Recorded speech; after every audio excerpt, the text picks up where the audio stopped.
가래로 막을 것을 호미로 막자. 친농사 직설TV를 시청하시는 모든 구독자 농민 여러분들 반갑습니다. 호미PD입니다.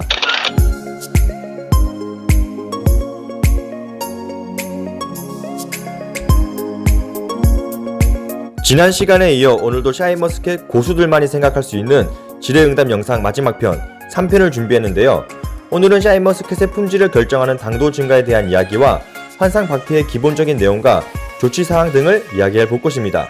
마지막 영상인 만큼 오늘도 영상 시청하실 때 끝까지 집중하셔서 내년 농사에 꼭 도움이 되는 시간 되길 바라고요. 자, 그러면 샤인머스켓 고수들만 할 수 있는 질의응답 마지막 강의 제3편을 지금 시작해 보도록 하겠습니다.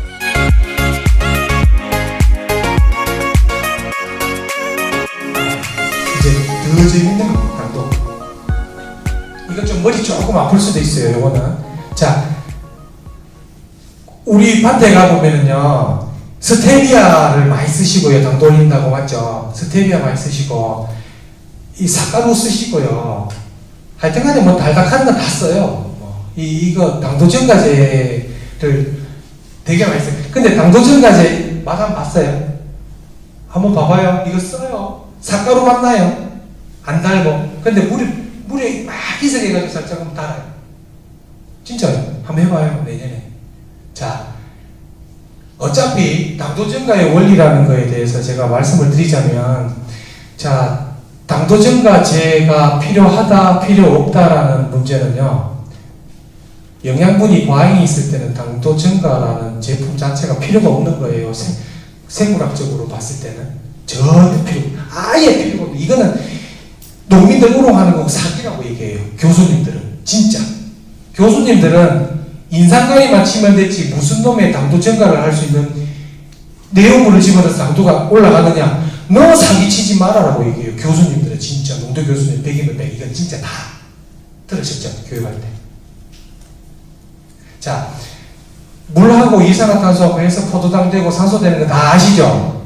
포도당이 당을 만드는, 영양분을 만드는 기초잖아요. 이 포도당이 모여서 녹말이 되고요. 녹말을 다시 쪼개가지고 설탕으로 만들어서 뿌리도 가고, 열매도 가고, 가지도 가고, 이용을 해요. 이렇게 해서, 자, 그러면은, 물하고 이산화탄소만 있으면은 탄수화물 당 만든다 했는데, 야, 질소는 왜 넣노? 인산은 왜 넣어? 가지는 왜 넣어요?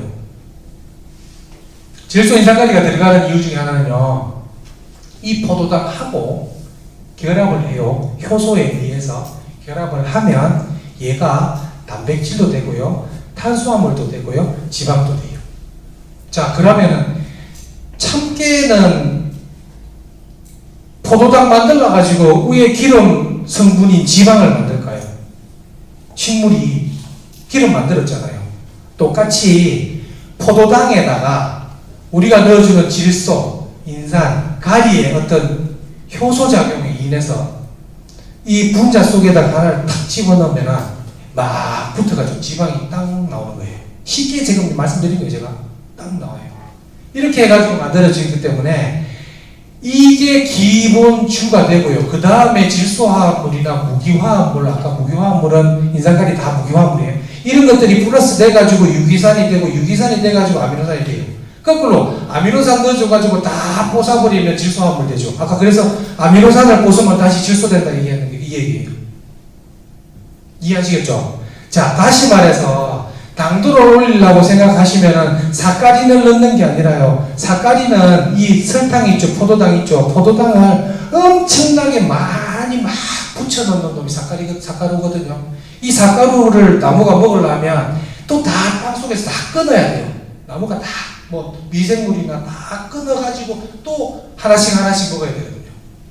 그래서 사카린을 넣는다고 아니면 스테비아를 넣는다고 해서 직접적으로 당도 증가는 없다라고 생각하시면 돼요. 그냥 영양제 준다라고 생각하시면 되지, 없다, 효과는 미비하다 생각하시면 돼요. 당도 증가제를 넣어서 당도가 올라갔다라고 말씀하시는 분들은 뭐냐 하면 골군 거죠. 골군 거. 밑에 이씨를 높여줘가지고 위를 골구는 거죠.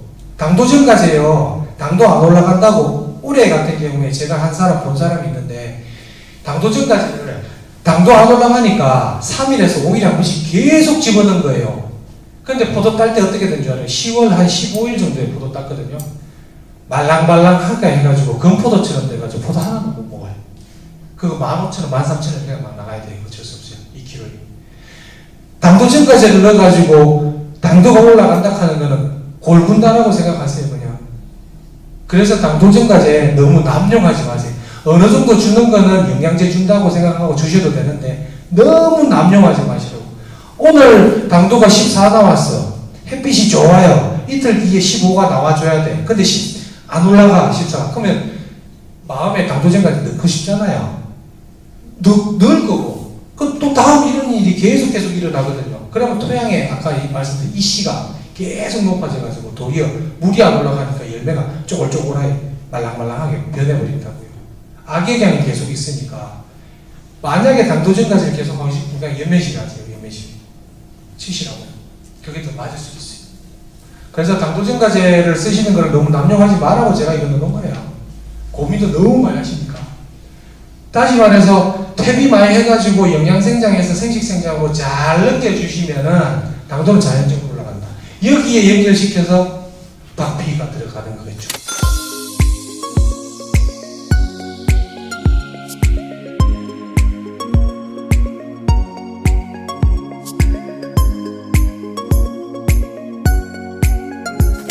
자, 아까 영양생장에서 생식생장 넘길 때 스트레스 되게 줘야 된다 그랬죠. 그 순 자르는 것도 스트레스 준다 그랬고, 박폐 미는 게 요거는 실박폐고요. 요거는 통박폐예요. 지금 이거 다 샤인입니다. 샤인. 요거는 저희 밭이고요. 요거는 유창호 회장님 밭이에요. 유창호 씨 알죠? 네, 이 밭이에요. 이 유창호 회장님도 환상박폐 넣어요. 저는 실박폐 넣어요. 실박폐 1년에 2번 정도 들어가요. 저는. 왜요? 영양생장을 생식생장으로 스트레스 뉴스 잘 넘기려고. 언제 줄까요? 1차 수정은 90일 정도에 준다고. 이거 다 아까 제가 말씀드린 거 영양생장, 생식생장, 인상갈이 다 포함되는 말이잖아요.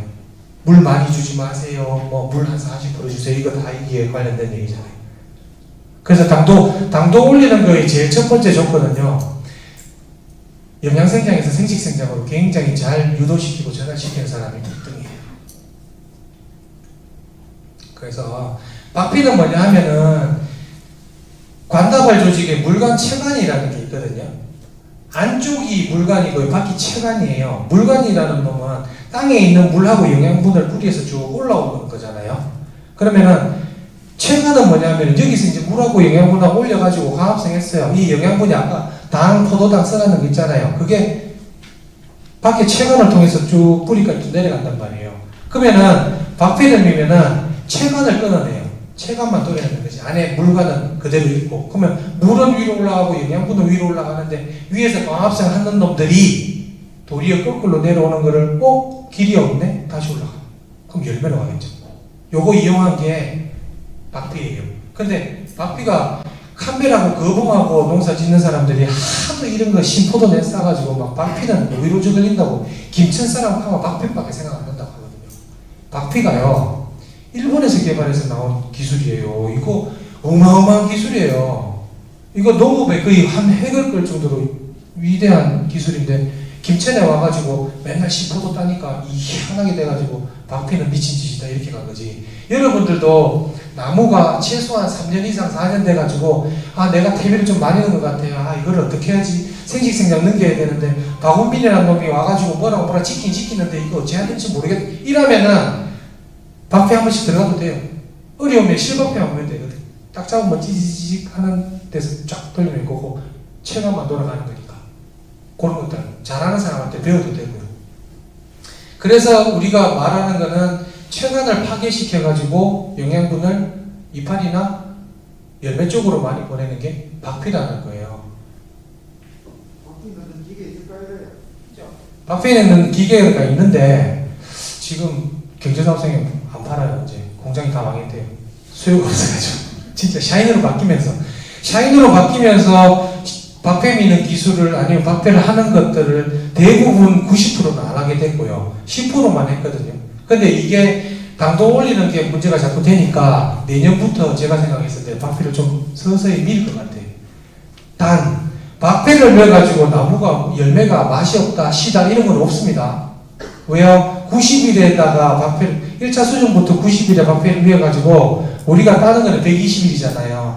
30일 동안에 유통한 실박팸이면은 요거 살아붙는데 5일에서 일주일밖에 안 걸려요. 밖에서는 안 보이지만 안에 살아붙는 게. 그러면 5일, 10일 동안만 스트레스를 주는 거거든요. 그 다음에 환상박피 같은 경우에도 이렇게 넣으면은 거의 보름 만에 붙어요. 안에 영양분이 이제 이동을 한다고 보름 만에. 그래서 그 시기에만 스트레스 주는 거고 그 뒤에부터는 또 없듯이 가는 거니까 이것 때문에 당도, 이것 때문에 어떤 문제 없을 거예요. 그리고 요거 보시면은 유창호 씨 같은 경우에는, 유창호 선생님 같은 경우에는 혹시나 굵은 박팸 해가지고 나무가 안 살아붙을까 싶어가지고 요거 어디인지 아세요? 요 전목 부위 밑에 대목 줬어요. 요 대목이에요. 요거는 전목, 요게 전목 부위고 요 대목에다가 박패를 4년 넣었어요. 네, 이 4년 넣는 거야. 이제 4년. 지금 저 같은 경우에는 여기 하나, 둘, 셋, 4개 보이는데 요게 내리전을 2년 넣었어요. 2번씩. 요렇게 넣었다. 그래서 박피가 그렇게 나쁜 거 아니다.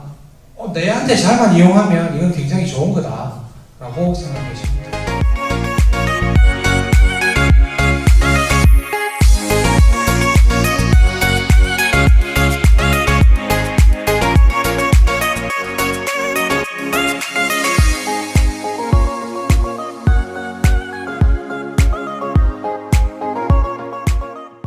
자, 이렇게 오늘 강의도 끝이 나는데요.